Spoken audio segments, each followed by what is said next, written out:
Morning, मैं Lokesh Chaudhary, chemistry lecturer, आप सबका श्री श्याम एजुकेशन ग्रुप चंदवाजी में आप सबका हार्दिक अभिनंदन है, हार्दिक स्वागत है। बीएससी पार्ट सेकेंड ईयर का हमारा ये चौथा वीडियो है और इसमें टॉपिक है संकुल आयनों का रंगीय गुणधर्म। लास्ट वीडियो में हमने 3D संक्रमण श्रेणी के बहुत से गुणों का अध्ययन कर लिया है। इससे पहले आपको देखना है तो आप प्रीवियस वीडियो में जाके उनका अध्ययन कर सकते हैं, जिसमें हमने पढ़ा है 3D संक्रमण श्रेणी के जो गुणधर्म हैं, जैसे उनका इलेक्ट्रॉनिक विन्यास, ऑक्सीकरण अवस्था, चुंबकीय गुणधर्म और उत्प्रेरकीय गुणधर्म। ठीक है, अब नेक्स्ट है संकुल आयनों में रंगीय प्रवृत्ति। अब 3D संक्रमण श्रेणी की बात करें हम, 3D संक्रमण श्रेणी में हमारे पास में 3D संक्रमण श्रेणी में अयुग्मित इलेक्ट्रॉन पाए जाने के कारण ये रंगीय गुणधर्म रिप्रेजेंट करते हैं। ठीक है, हमने देखा था कि जिसमें भी चुंबकीय गुणधर्म अनुचुंबकीय होता है वो कैसा होता है, रंगीय होता है। हम कह सकते हैं भाई संकुल आयन रंग रिप्रेजेंट करते हैं, जिसका मुख्य कारण है डी कक्षक में उपस्थित अयुग्मित इलेक्ट्रॉन, और जितने अधिक हमारे पास में अयुग्मित इलेक्ट्रॉन होंगे रंग की तीव्रता भी उसी के अनुसार होती है। ठीक है, दूसरा है हमारे पास में जो रंग डिपेंड करता है हमारे पास में डी कक्षक में उपस्थित इलेक्ट्रॉन है, वह प्रकाश विकिरणों में जिस रंग को अवशोषित करता है उसका पूरक रंग के रूप में हमें वो दिखाई देता है। यानी अवशोषित रंग और उत्सर्जित रंग है, उसके आधार पर हम इसके रंगीय गुण की व्याख्या करते हैं। ठीक है, अब संकुल आयनों में रंगीय गुणधर्म की व्याख्या हम दो कारकों के आधार पर कर सकते हैं। पहला कारक है डी संक्रमण और दूसरा है आवेश स्थानांतरण।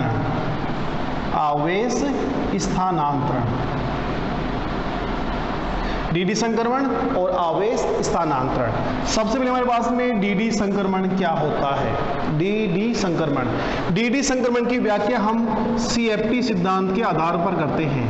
CFT सिद्धांत के आधार पर हम डी संक्रमण की व्याख्या करते हैं। और हम पहले अष्टफलकीय संकुल की बात करें, अष्टफलकीय संकुल की हम व्याख्या करें।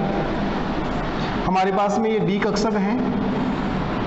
डी कक्षक 5 प्रकार के होते हैं, DXY, DYZ, DZX, DX2, Y2 और DZ2, जिनको हम कहते हैं समभ्रंश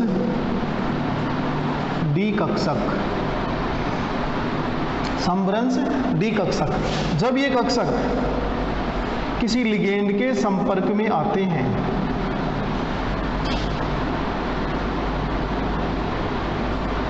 लिगेंड की उपस्थिति में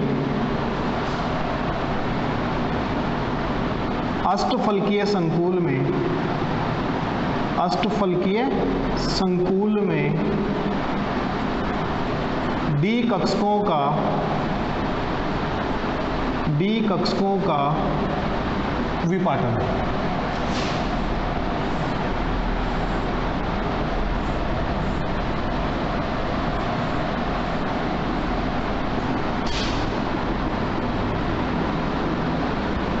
अब देखो, ये हमारे पास में समभ्रंश डी कक्षक हैं। अष्टफलकीय संकुल की बात करें, अष्टफलकीय संकुल में जब लिगेंड की प्रेजेंस में डी कक्षकों का जो विपाटन होता है वो दो भागों में होता है। जो उच्च ऊर्जा के हैं उन्हें हम कहते हैं EG कक्षक, जिनको हम उच्च ऊर्जा स्तर के नाम से जानते हैं। ये हमारे पास में है निम्न ऊर्जा स्तर, इनको हम कहते हैं T2Z। ये हमारे पास में EG है। ये वाली जो एनर्जी है जिसको हम डेल ओके द्वारा या 10 DQ द्वारा, या इसको हम कहते हैं CFSE, क्रिस्टल क्षेत्र स्टेबलाइजेशन एनर्जी।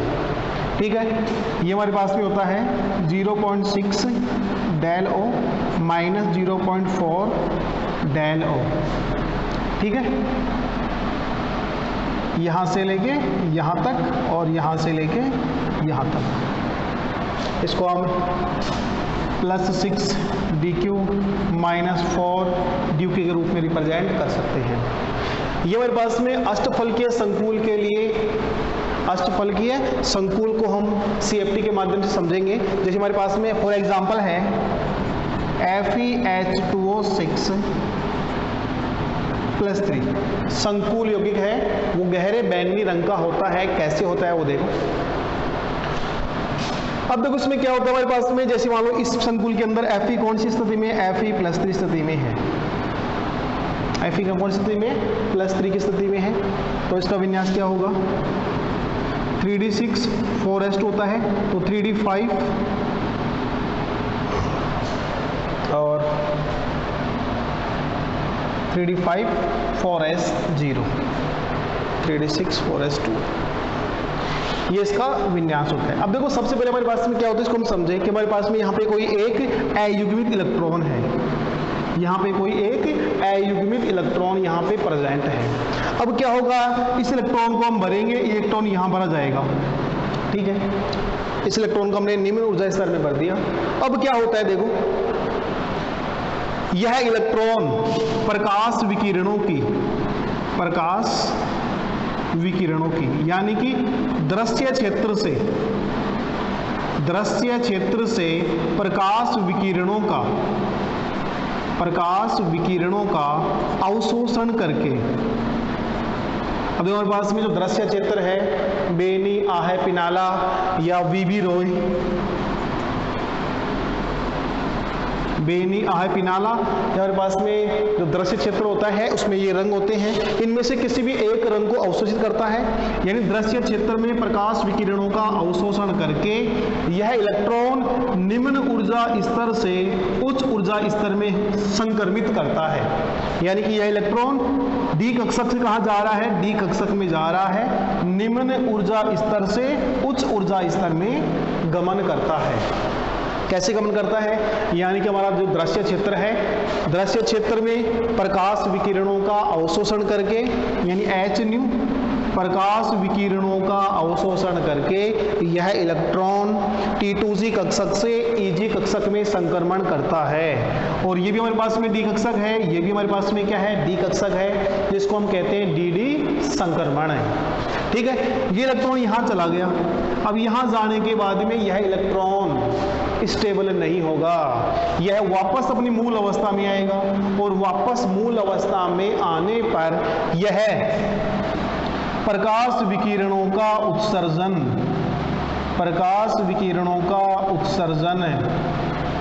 जिस दृश्य क्षेत्र में करता है उसी के ये अनुरूप हमारे को रंग रिप्रेजेंट करता है। अर्थात हम कह सकते हैं अवशोषित रंग का पूरक रंग, अवशोषित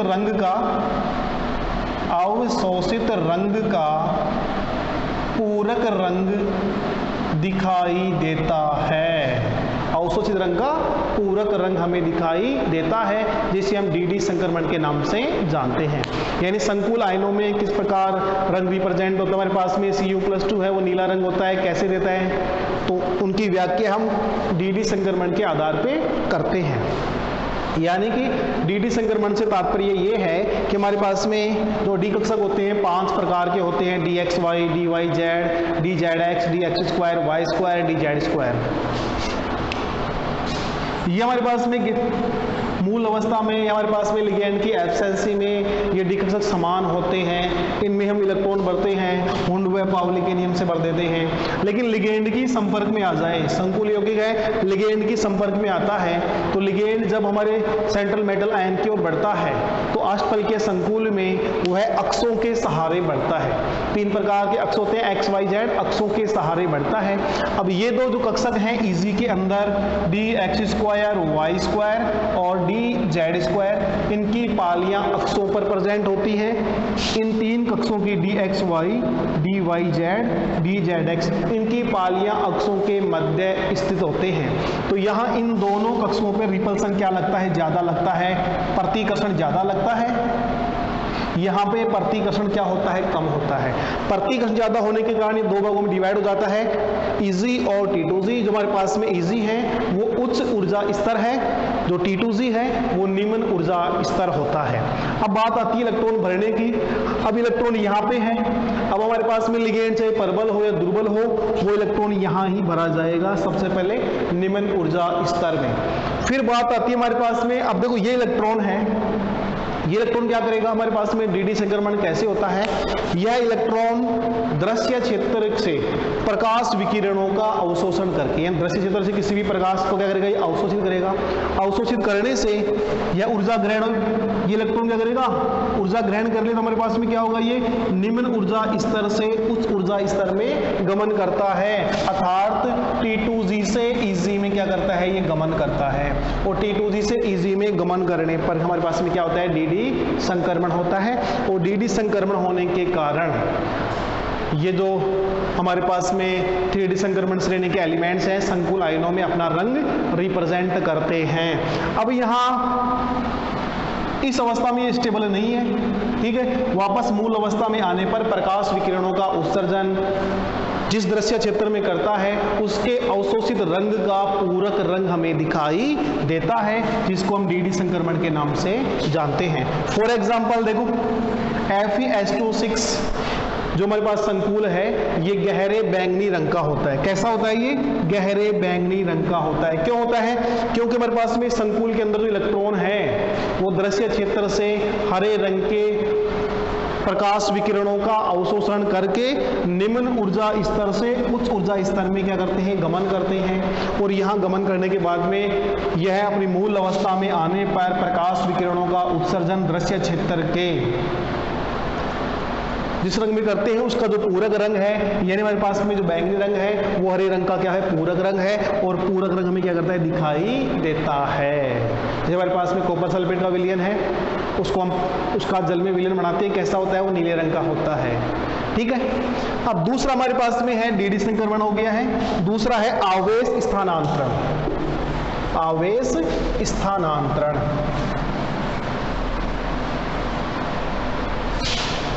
दूसरा कारक है आवेश स्थानांतरण।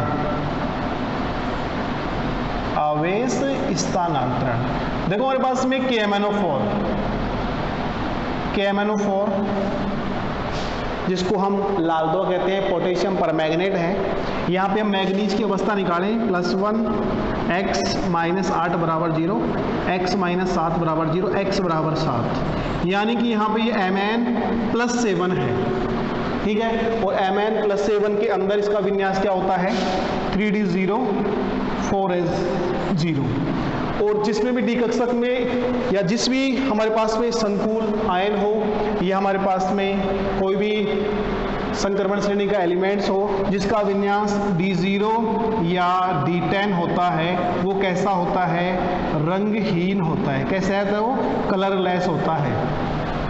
लेकिन पोटेशियम परमैंगनेट को आप पानी में मिलाएंगे तो हमारे पास में ये गहरा बैंगनी रंग देता है। कैसा रंग देता है, हमारे पास में ये बैंगनी रंग देता है। तो क्यों देता है, इसका क्या कारण है, जबकि हमारे पास में जो मैग्नीज है ये हमारे पास में +7 अवस्था में है। और +7 अवस्था का मतलब ये है कि हमारे पास में निष्क्रिय गैस के बराबर इसका क्या है, इलेक्ट्रॉनिक विन्यास है, यानी D0 विन्यास इसका हमारे पास में। D में हमारे पास में पूर्ण पूरित विन्यास है। और पूर्ण पूरित विन्यास होने कैसा होना चाहिए, प्रतिचुंबकीय और रंगहीन होना चाहिए। लेकिन कैसा होता है, ये बैंगनी रंग का होता है। इसका कारण क्या है वो देखो, KMnO4 के अंदर मैग्नीज +7 अवस्था में रिप्रेजेंट है, यानी कि इसका आकार क्या होता है, बहुत ही छोटा होता है। आकार बहुत ही क्या होता है, छोटा होता है। आकार छोटा होने के कारण यहाँ पे जो लिगेंड से इलेक्ट्रॉन का क्या होता है, स्थानांतरण आसानी से हो जाता है।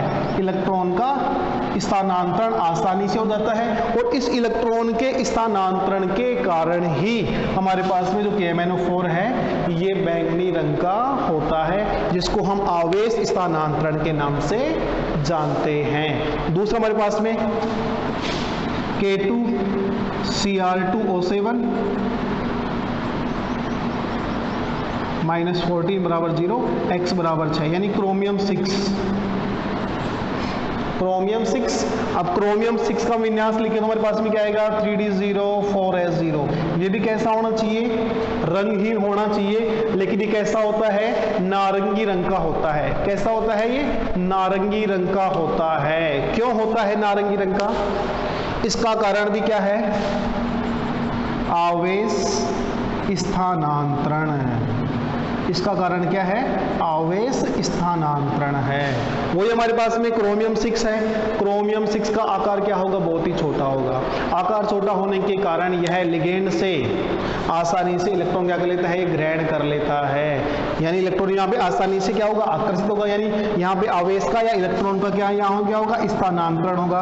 और इलेक्ट्रॉन के स्थानांतरण के कारण K2Cr2O7 नारंगी रंग रिप्रेजेंट करता है।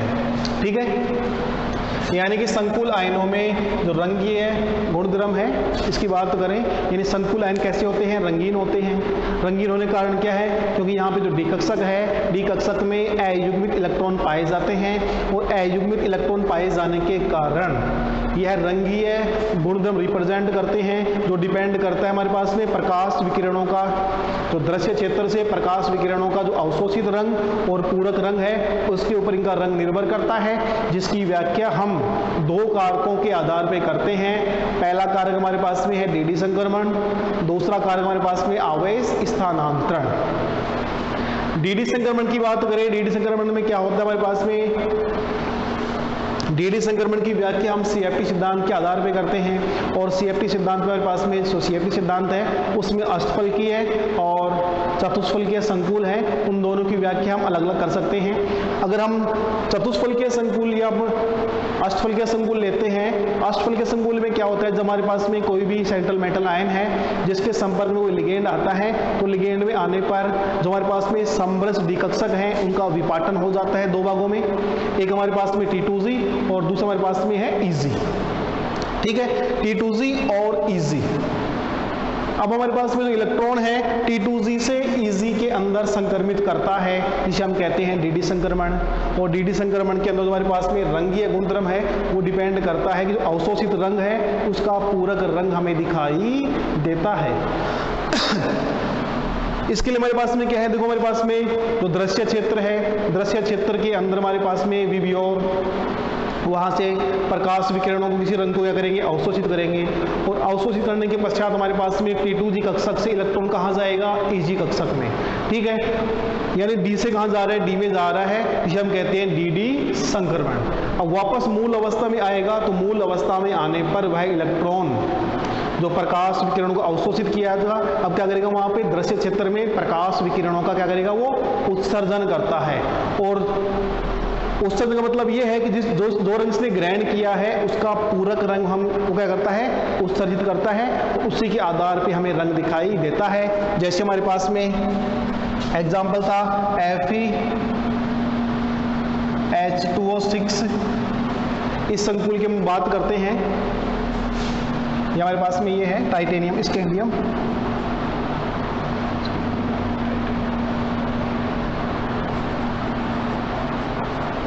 इस संकुल की बात करते हैं। इसमें हमारे पास में Ti+3 है, इसका विन्यास हो जाएगा 3d1 4s0, यानी डी कक्षक में एक इलेक्ट्रॉन रहेगा। इसकी बात करें टाइटेनियम SO6 की, इसमें हमारे पास में डी कक्षक में एक इलेक्ट्रॉन है। ये हमारे पास में कैसा रंग होता है, हमारे पास में ये बैंगनी रंग का होता है। जब ये दृश्य क्षेत्र से प्रकाश विकिरणों को अवशोषित करता है, कैसे रंग करता है, आपके पास में हरे रंग को क्या करता है, ये अवशोषित करता है। और हमारे को इसका पूरक रंग, हमारे को इसका बैंगनी रंग में दिखाई देता है। यानी डी संक्रमण की व्याख्या हम कर सकते हैं इस एग्जाम्पल के आधार पर। ठीक है, तो हमारे पास में टाइटेनियम H2O6 है, इस एग्जाम्पल से इसकी व्याख्या कर सकते हैं। इसको नहीं समझा पाएंगे हमारे पास में, क्योंकि यहाँ पे जो Fe+2, इसमें हमारे पास में Fe+3 रहेगा, जिसमें 3d5 और 4s0 विन्यास ने कार्ड, इसको हम कैसा हमारे पास में ये अर्धपूरित होगा। इसकी व्याख्या डी संक्रमण से न करके हम इसकी व्याख्या करेंगे टाइटेनियम S2+3 के द्वारा, क्योंकि हमें टाइटेनियम में एक इलेक्ट्रॉन है जहां आसानी से डी संक्रमण हो सकता है, यानी कि यहाँ पे एक इलेक्ट्रॉन है। यह इलेक्ट्रॉन दृश्य क्षेत्र से हरे रंग का अवशोषण करके और निम्न ऊर्जा से उच्च ऊर्जा में क्या करता है, संक्रमित करता है, और वापस मूल अवस्था में आने पर यह हरे रंग का जो पूरक रंग है, बैंगनी रंग है, वो हमें रिप्रेजेंट करता है, जिसको हम डी संक्रमण के नाम से जानते हैं। दूसरा फैक्टर है हमारे पास में आवेश स्थानांतरण, जिसमें आकार छोटा होने के कारण लिगेंड अपना आवेश या इलेक्ट्रॉन सेंट्रल मेटल आयन को डोनेट करता है, जिसे हम कहते हैं आवेश स्थानांतरण। आवेश स्थानांतरण के माध्यम से भी हम संकुल आयनों में रंग की व्याख्या कर सकते हैं। ठीक है, हमारा जो संकुल आयनों का जो रंगीय गुणधर्म है, ये टॉपिक यहीं पे कंप्लीट होता है। नेक्स्ट टॉपिक हम आगे, हमारे पास में गलनांक है, क्वथनांक है, या हमारे पास में अंतराकाशी यौगिक हैं, उनकी हमारे पास में द्विअंगी यौगिक है, जिनको हम नेक्स्ट वीडियो में पढ़ेंगे। आज के लिए इतना ही पर्याप्त है। धन्यवाद।